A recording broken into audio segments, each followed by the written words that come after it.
உச்சி மேல முடிஞ்சு வச்ச மறு கொழுந்து வாசம் உன்னுடைய பேரை சொல்லி தசம் முழுக்க வீசும்.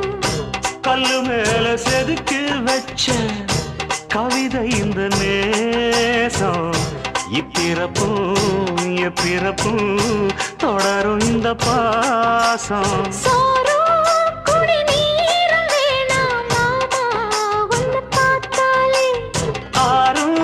பசியாரும் தானாச மொழி கேட்டாலே ஒன்ன பிரிஞ்சிருக்க தன்னந்தனிச்சிருக்க அம்மம்மாடி அப்பப்படி என் மனசு ஒத்துக்காது. செந்தூர பாண்டிக்கோரு சோடி கிளி கூ